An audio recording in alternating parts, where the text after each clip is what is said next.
Hey, what's up guys, it's Hectic, and today I'm going to talk to you about how to start your own esports organization, because I have some experience and I know what it's like to start off and look for videos on how to do this and just them not helping at all. Then what a lot of bigger players do is they just assume that you know all of these things or the basics of all of these things when really you're starting from the very bottom. So this game is on terrace, and the guy goes 20-5, I think. I believe, I'm not sure though. Right, so first of all, when you're thinking of starting a team, you need to really think about, am I going to be able to commit? Because if you can't commit, then your team's not going to get anywhere, and it's just going to be a hassle, and you're going to end up resenting each other because you're being forced to work with each other. And obviously you want to enjoy working with the people in your team, which brings me to my next point. Be careful about who you choose. Try and choose friends rather than just randoms. And if you do have to choose randoms, like if your friends don't really play that much, or they're not very good, or simply you're you just don't think they're right for the team, don't go for people with a massive KD ratio, because odds are they're just campers or kill whores. And a Slayer's okay, but someone who doesn't use teamwork and just goes around killing everyone isn't someone I'd like on my team, and I don't think many of you would, because the point of a competitive team is you use teamwork. And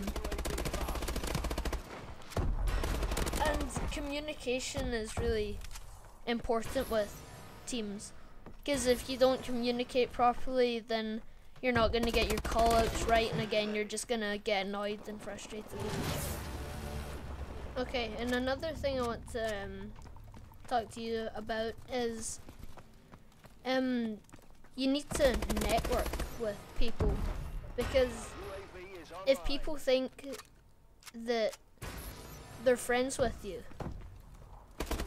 and I mean that by like you keep updating them on Twitter or YouTube or whatever your main social network is, Instagram, Facebook, any of those things, that'll make people think that they have a connection to you, and they will have a connection to you if you network a lot more.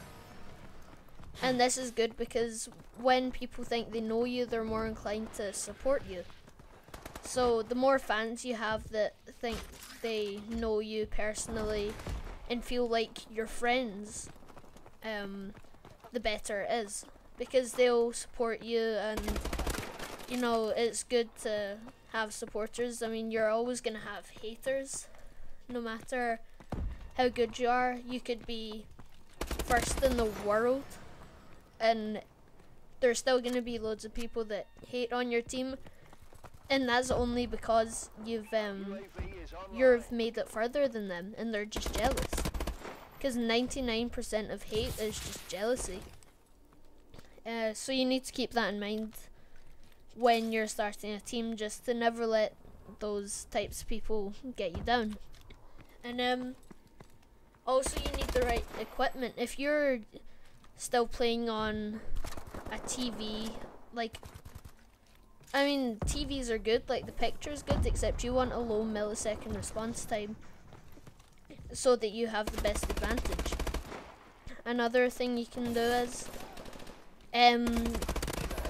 you can get, if you don't like playing claw, if you can't play claw, you should invest in a scuff. They're just £110, I think, and I'm not sure how much in dollars. I think it might be $100 and something though. And that's still customizing it.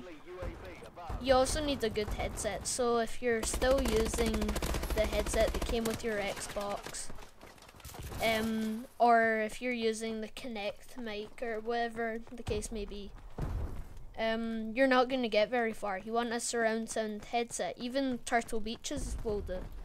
But you want to look more towards Tritons or Astros and those higher quality headsets.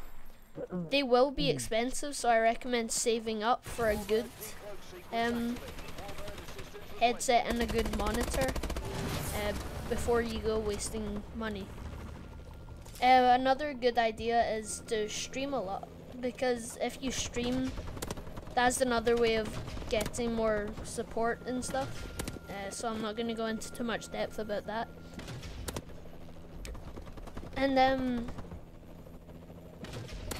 you need to make sure that your team's happy, because if your team isn't happy, they're not going to be performing their best, and that can lead to really big problems with the team.